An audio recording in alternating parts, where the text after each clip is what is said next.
오늘 제가 질의드리고 싶은 부분은 저의 계산하는 마음에 관한 것입니다.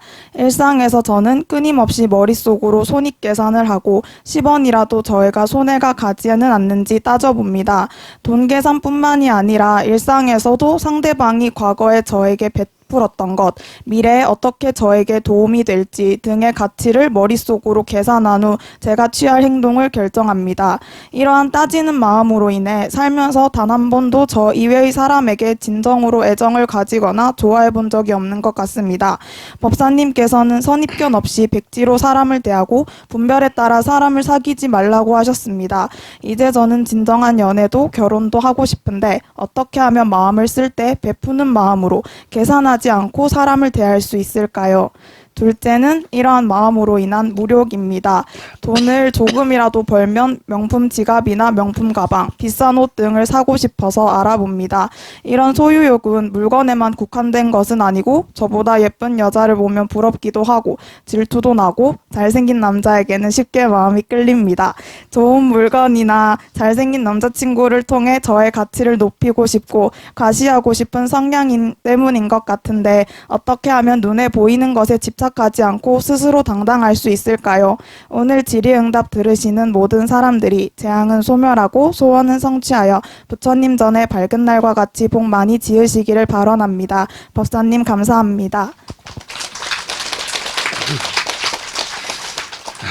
박수 칠 만한 부분이 몇 군데 나왔죠. 근데 어떻게 이 두 학생이라고 해야 될지 참 이건 선생이시고 여기는 학생이신데 비슷해요. 둘 다 금강경 공부를 통해서 어려운 시험에 합격을 했고 여긴 성적이 올랐고 두 분 다 바뀌었다. 성품이 좀 바뀌었다. 이제 그런 얘기인 것 같습니다. 근데 자 여기 한번 우리 검토를 해보죠. 이게 이제 처음에 어떤 인연으로 이 공부를 만났어요?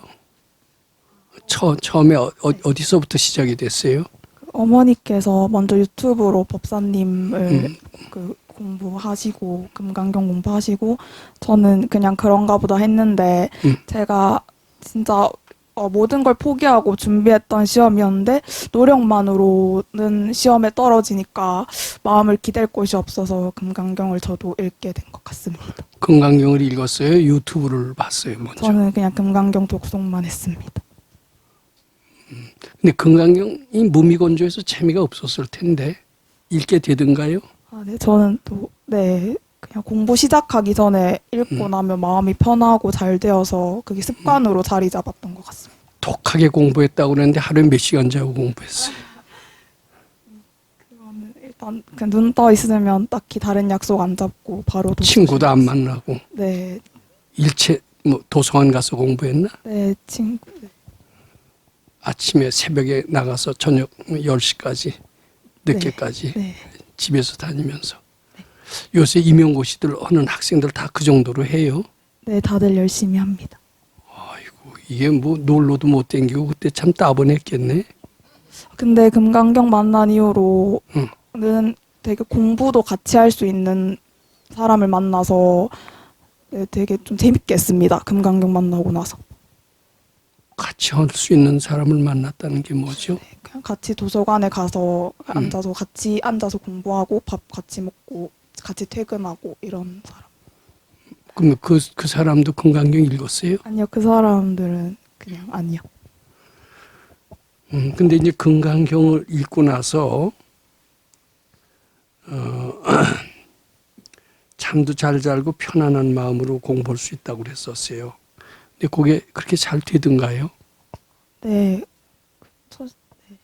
예, 잘 불안한 마음이 잘 받쳐지더냐 그 말이에요. 그 1년 365일 다 잘 되진 않았는데 첫 시험 때는 잠도 새벽 3시, 4시까지도 불안한 마음에 못 자고 막 악몽도 꾸고 그랬는데 한 번 떨어지고 난 뒤에 이 금강경 공부한 뒤에는 금강경 공부한 뒤에 그럼 하루에 몇 번 정도 읽었어요? 그냥 하루에 한 번 공부 시작하기 전에 읽었습니다. 근데 그 한 번 읽는 게 요 시간에 책이나 더 볼 걸 이런 생각은 안 들어요? 그런 생각은 든 적 없었어요. 근데 한 번 읽었는데도 그렇게 잠도 잘 오고 이러더라. 네. 그리고 한 번만 읽었어요. 또 올라오는 생각을 받치는 것도 병행했어요. 받치는 공부 처음에는 못했고 음. 그러니까 시험 디데이가 다가올수록 불안하니까 계속 받치고 받치는 걸 배웠고. 근데 중간에 이 법당에는 나온 적이 있었나? 한 번 떨어지고 난 뒤에 네, 딱 한 번 나왔었고 어디 망원동 법회. 네네네. 그리고 대구 CEO 법회라는 건 대구구 섬유박물관에서 했던 그 법회인가? 네네네. 그때 왔었어요? 네. 그때 질의응답 했었어요? 네. 무슨 그때도 이거 비슷한 질문을 했나? 네. 소법회 때.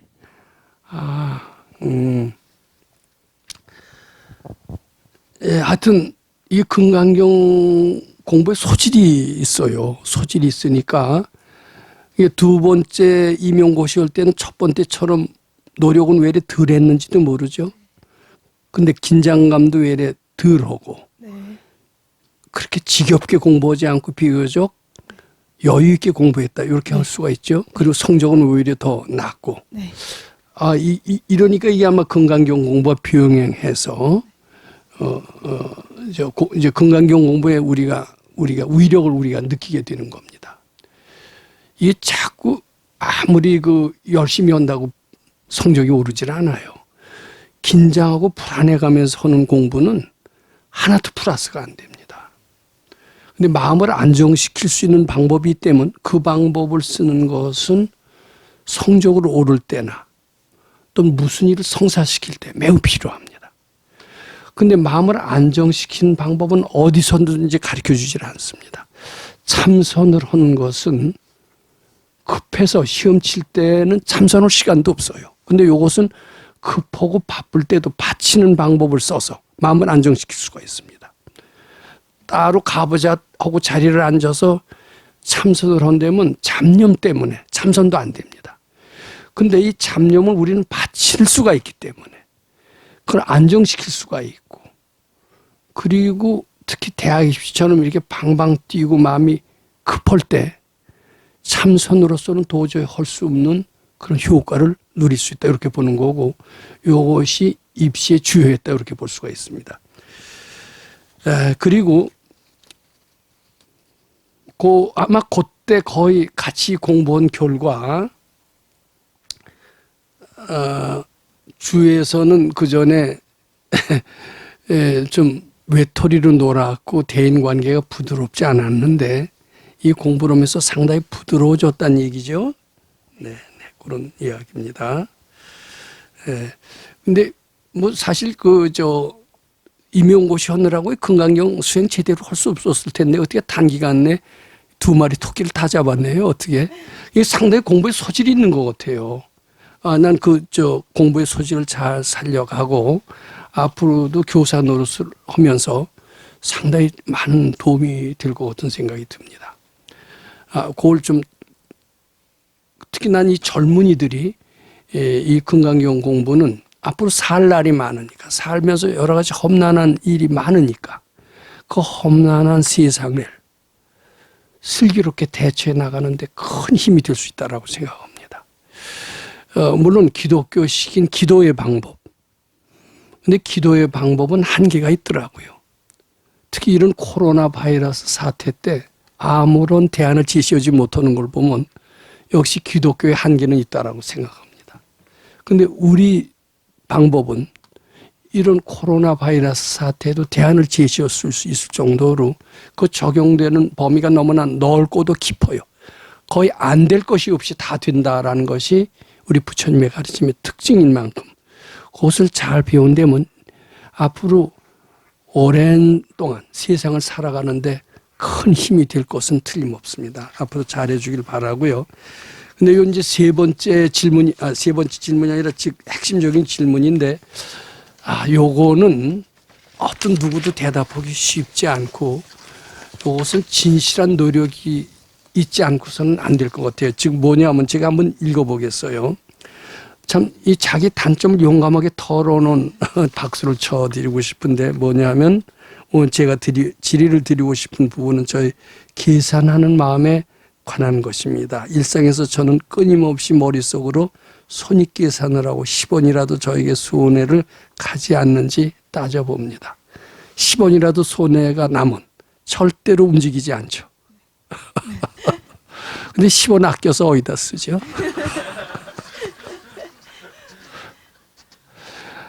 자, 보세요. 그러니까 누구를 진심으로 순수하게 사랑한다는 게 나한테 있을 수 있을까 이런 생각 한번 해봤어요? 안 해봤어요? 계속하고 있습니다. 근데 순수하게 사랑하고 싶죠? 네. 또 순수한 사랑을 받아보고 싶죠? 네. 선생처럼 똑같은 남자 만나면 좋아할 것 같아요? 안 좋아할 것 같아요? 도망가죠? 근데 정말 순수한 사랑을 줄 수 있는 그런 남자를 원하죠? 네. 그럼 그런 남자를 만나려면 내가 그렇게 돼야 될 것 같아요? 안 돼야 될 것 같아요? 내가 그렇게 되지 않고 10원도 따져서 계산하는 마음을 가진다라면 그와 똑같은 남자를 만날 것은 뻔합니다. 그럴까요? 안 그럴까요? 그 삶이 행복할까요? 안 행복할까요? 싸움이 되죠. 언제까지 싸우느냐? 꼭 깨칠 때까지 싸워요. 근데 죽을 때까지 못 깨치니까 죽을 때까지 싸우는 겁니다. 그건 확실합니다. 똑같은 사람끼리 만나서 10원도 손해를 안 보려고 한다 이거예요. 자식한테도 인색하다 이거예요. 그런 사람은 처자식한테까지도 인색해요. 잘 생각해 보면 친구한테도 10원을 따지지만 사랑하는 부모한테도 그렇게 따지는 것 같아요? 안 따지는 것 같아요? 많이 따집니다. 따지죠. 야, 이건 나 같은 사람 이거 만나면 큰일인데 이 생각할 수 있어야 돼요. 그래요? 안 그래요? 아무리 임용고시 합격하면 뭐래. 근데 사람은 임용고시 합격하는 것만 최고의 가치로 알고 자기 10원을 따지는 인색한 마음을 고치는 데는 너무나 등한시한다 이거예요. 그것을 고치는 것은 인생의 행복한 길에는 아무런 도움이 되지 않는 거로 생각합니다. 합격만 하고 월급만 타고 먹고 사는 것만 해결하면 행복은 저절로 따라온다라고 생각하는데 먹고 사는 거 해결한다고 행복이 따라온다고 생각해서는 천만의 말씀입니다. 근데 내가 왜 이렇게 좀 하느냐면 꼭 내가 이랬던 것 같아요. 과거에 그랬었어요. 그런데 나는 반대로 이 소설책에나 나오는 로미오와 줄리엣의 영원한 사랑, 춘향의 이돌에 대한 순수한 사랑, 이게 너무나 그리웠어요. 그리고 나도 그런 걸 해보고 싶었었어요. 근데 해보려고 하다 보면 안 돼요. 왜냐하면 10원도 따지니까. 나처럼 인색한 사람이 어디 있을까? 그것도 언제 발견했느냐면요. 백선생님 소사에 갔을 때, 수도장에 갔을 때나 발견이 되더라고요. 학교 다닐 때 공부하기에 바쁘느라고 내 속에 내 마음이 어느 정도 인색했는지 볼 틈이 없었어요.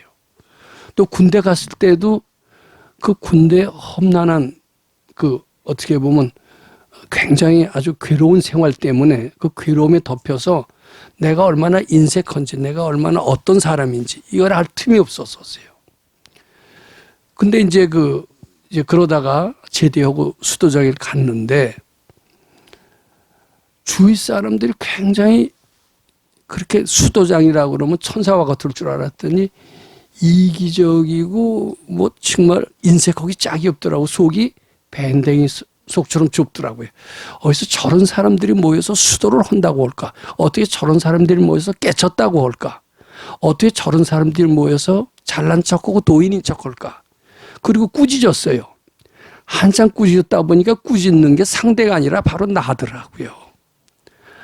아, 난 못난 것을 그때 절실히 느꼈습니다. 근데 우선 이렇게 발견한 것만 해도 난 큰 성과라고 말하고 싶습니다. 근데 이거 고치지 않으면은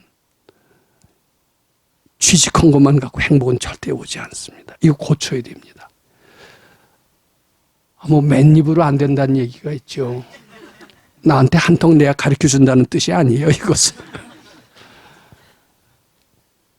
좀 어렵더라도요, 금강경이 있고 바치는 건 기본이에요. 근데 그거 갖고는 안 됩니다. 힘써서 무보수한 일을 좀 해보세요. 뭐 생기는 일은 좀 누구한테 양보를 하고, 돈 안 생기는 일, 티 안 나는 일, 그런 것을 일부러 찾아서 해보세요. 근데 그런 찾아서 해보는 연습을 하지 않는 한은 금강경이 있고 바치는 것만으로는 10원이라도 따지는 요 성격은 아마 죽을 때까지 잘 안 바뀔 수도 있습니다. 그 따지는 버릇은 어떻게 인색한지 결혼은 남편이나 자식한테까지 그렇게 뛸 공사는 있습니다. 근데 자식한테는 조금 낫죠. 근데 남편한테는 끝까지 따질 수 있습니다.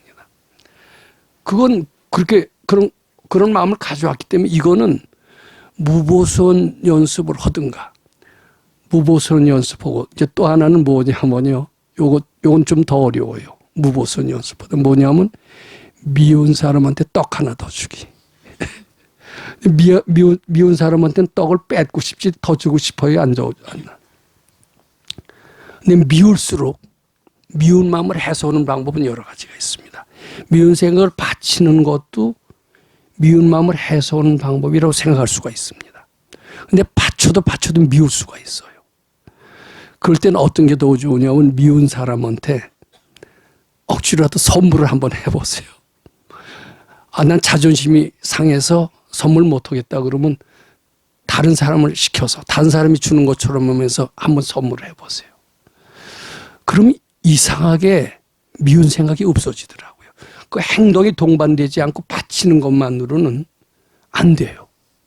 내가 오늘 아침에도 이 바치는 공부했던 사람이 자기 문둥병이 된 것을 못 바치더라고요. 결국은 그런 불치병을 얻었다는 얘기를 오늘 아침에도 말씀드렸습니다. 근데 이것은 바치는 거 갖고서는 좀 약하고요. 행동을 해야 돼요. 뭐냐? 무보수원 연습. 그리고 특히 미운 사람한테는 바치되 잘 안 봐줘지면은 억지로라도 주워 버릇해라. 이 행동으로 해야 됩니다. 나는 참 특히 아주 우리 선생님께서 시키기 어려운 것을 시킨 적이 있었습니다. 제가 식당을 할 때 일입니다. 그때 식당은 지금 식당하고 상당히 틀렸습니다. 1971년도니까 지금으로부터 50년 전 이야기입니다. 그때 식당 할 때는 너무나 상관이 많았습니다. 지금은 이 식당을 할 때, 지금도 내 식당을 합니다마는 파출소 순경이 와서 돈 달라고 하지 않습니다. 그때는 파출소 순경이 수시로 드나다니면서 돈 달라고 그랬습니다. 돈 줘야 돼요. 또 그 뒤에 세무서는 그때 인정과세였습니다. 요새는 인정과세라는 제도가 없어진 것 같아요. 딱 와서 보고 손님이 얼마면 지 멋대로 매겨요. 그게 세금이에요. 그 뒤에 보건소 직원이 있습니다. 수시로 출장 와서 보건 정비가 안 되면 한 달 동안 영업 정지를 시키는 수도 있어요. 무시무시한 상전입니다. 그럼 그런 사람한테 아무리 성심껏 대해도 안 통해요. 난 통할 줄 알았어요. 바치는 것 갖고 다 통할 줄 알았어요. 소사에서 철저히 바쳤어요. 잠도 바치고 음식도 바치고 미운 것도 바쳤어요. 세무서, 파출소, 보건소, 순경 바치면 될 줄 알았어요. 안 봐주더라고요. 잔인하더라고요. 그런 사람한테는 내가 정의가 돼서 장사 안 하면 안 했지. 굴복하고 싶지가 않았었어요. 이게 내가 불자의 도리다 이런 생각까지 했었습니다. 근데 우리 백 선생님께서 뭐라고 그러시냐면은 그런 얄미운 사람한테 억지로 밥이라도 먹이고 차비라도 주어라 그러시더라고요. 그런 사람은 왜 줘요? 주는 것은 너무 비굴한 것 같았었어요. 저런 사람 철저히 응징하고 싶었었어요. 응징할 사람은 나중에 알고 봤더니 그 사람이 아니야. 그 얌체는 그 사람이 아니에요. 인색한 사람은 그 사람이 아니라 그것도 한참 후에 알았지. 바로 내 속에 그런 지독한 업장이 있었었어요. 그것도 도인을 만나서 몇 년 동안 수도한 결과도 그렇더라 이거예요. 그러니까 이게 이렇게 해봐야 못난 줄 알아라는 말이 실감이 나요. 이제 그 뒤로 전 태도를 바꿨습니다. 아무리 벨이 꼴려도 오면은 세무서 누구 식사라도 한번 하고 가시죠. 그전에 그런 소리 할 줄도 몰랐습니다. 하는 것은 비굴하다고 생각했습니다. 그렇게 억지로 그러니까 식당에서 식사 한 점 대접하는 것은 뭐 처음에 안 받는 사람도 있지만은 내가 하도 하니까 진실로 알아요. 그 뒤에는 정말 준다라는 것은 내가 우러나서 주는 것이 아닌 억지로 비유 맞춰서 주는 것은 불자의 도리가 아니다라고 생각을 했습니다. 내가 학교 다닐 때 컨닝 한 번 안 하고 반듯하게 사는데 내가 왜 뇌물을 주어서 그 사람의 비율을 맞추느냐. 이것은 불자의 도리가 아니다라고 생각을 했고, 그렇지만 백 선생님이 주라고 그러셨어요. 아, 이건 내가 뇌물로 주는 게 아니다. 백 선생님이 주라고 그러니까 주는 것이다. 근데 내가 내 마음속에 철저히 정말 인색한 게 있었다는 것은 몰랐어요. 근데 그렇게 해봐야 됩니다. 그렇게 꾸준히 하니까 그 사람이 바뀌더라고요. 바뀌고, 아, 나중에 진정한 친구까지 되는 것을 내가 발견했습니다. 그리고 동시에 내 속에 이렇게 철저히 인색하고, 철저히 미워하고, 바치는 것만으로서도 해결하지 못한 그 너머의 업장을 발견했습니다. 무슨 얘기인지 알겠죠? 네. 그래도 나보다 신세가 훨씬 나은데, 가능한 대로 이제 선생 노릇을 할 거니까 꼭 부탁드리고 싶은 것은 제자를 내 제자로 보지 마세요. 우리 성경에도 그런 얘기가 있지 않습니까? 비록 우리 가르침은 틀려도 예수님이 나는 세상을 섬기러 왔노라, 그런 얘기를 한 게 있습니다. 그리고 제자들의 발을 씻겼다는 얘기가 있습니다. 그럼 난 불교에서도 부처님이 그런 정신이라고 생각합니다. 아, 나는 법사다. 나는 가리키는 사람이다. 나는 선생이다. 난 너희들을 지도하는 사람이다. 이런 생각하면서 교사 노릇하지 말길 바랍니다. 제자들 섬기기를 부처님 보듯하라. 말 안 되는 거 같죠? 근데 제자를 부처님으로 보는 게 아니라 그것이 바로 나 자신을 높이는 불자다운 자세예요. 근데 제자뿐만 아니라 모든 사람을 다 그렇게 봐야 되겠죠. 근데 제자는 까딱하다가 제자 앞에서는 거짓말도 하게 되고, 왜냐하면 권위를 세워야 되니까. 또 권위를 세워야 되니까 거짓말 하라고 가리키는 그런 동료 교사들도 너무나 많아요. 근데 그런데 흔들리지 말고, 참 제자를 내 몸처럼 사랑하고, 권위 세우려고 하지 말고, 교사는 권위를 누르려고 하지 말고, 솔직히 모르면 모른다라고 얘기를 하면서 알게끔 자기가 수업 준비를 더 할지언정 억지로 잘난 척하면서 니리 눌리지 말고, 그리고 정말 꼭 티나는 일은 힘써 피하고 티 안 나는 일을 골라서 해보세요. 그러기 전에는 요 인색한 업장이 안 바뀌어집니다. 또 그렇게 돼야만이 그런 사람을 만나게 돼요. 그런 사람 만나서 결혼할 수 있어요. 여기 결혼 얘기도 아마 했죠. 여기. 네. 저는 진정한 연애도 결혼도 하고 싶은데, 진정한 사랑을 나도 하고 싶죠. 계산적인 사랑을 하는 사람을 만나고 싶지 않죠. 근데 계산적인 사랑을 하는 사람을 만나지 않으려면 내가 그런 사람이 돼야 돼요. 그럴까요? 안 그럴까요? 나는 계산을 하면서 상대한테는 순정을 바란다? 될 것 같아? 안 될 것 같아? 안 돼요. 정말이에요. 이건 뭐 내가 아주 뼈저린 경험입니다. 근데 이거 아는 사람이 없더라고요. 나는 하느라고 했는데 하느라고 한 것 같고 부족하더라고. 무한대로 해야 돼요. 무한대로. 아상이 없어질 때까지. 그 이제는 난 조금 된 것 같아요. 이게 맨입으로 된 게 아니에요. 그동안 이렇게 참 적지 않은 대가를 지불했죠. 이제는 좀 순수하게, 순수한 마음이 있는 것도 같아요. 근데 그러기 전에는 철저한 계산 덩어리가 자기 자신이라는 걸 알아야 됩니다.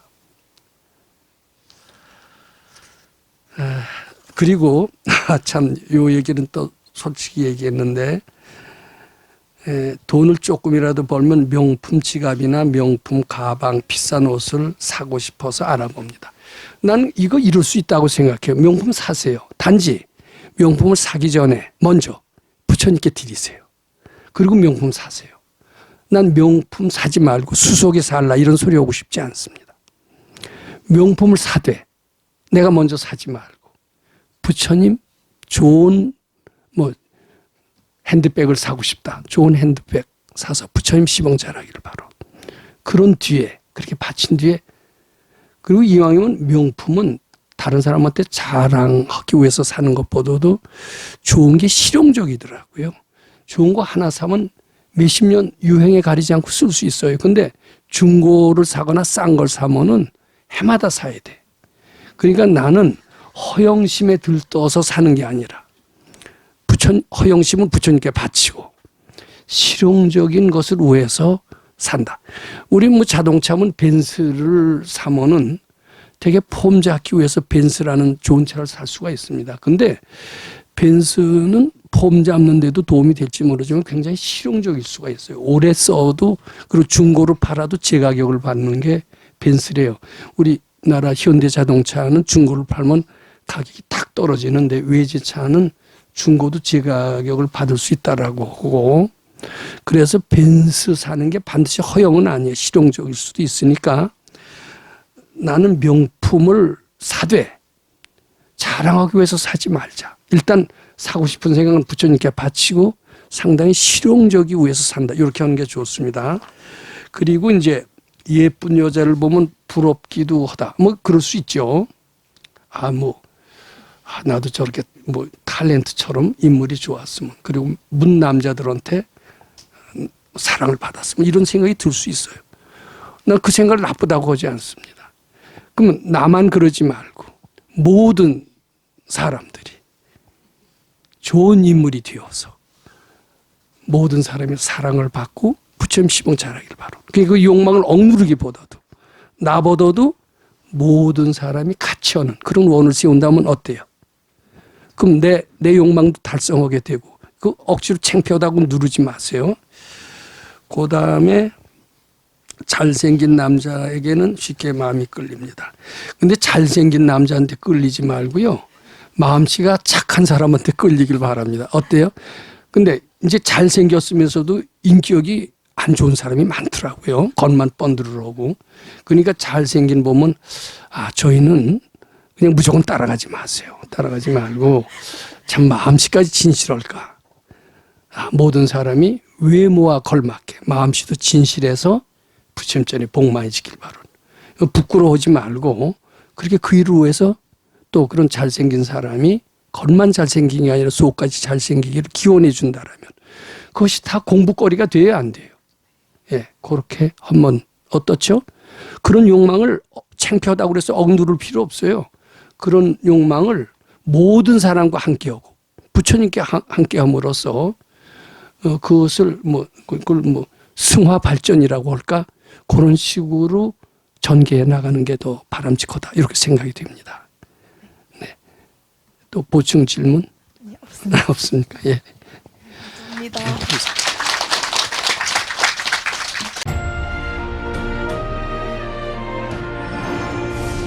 금강경 가르침을 통해 올바른 인재 양성 교육과 각종 사회 문제에 대한 해법을 현대인들에게 제시하고 있는 바른법연구원 김원수 법사가 금강경 독송 및 수행을 통해 얻은 일체 유심조, 공, 불이, 구족의 진리로 역경과 난제를 실제 해결하는 체험을 통한 설법집 우리는 늘 바라는 대로 이루고 있다를 출간했습니다.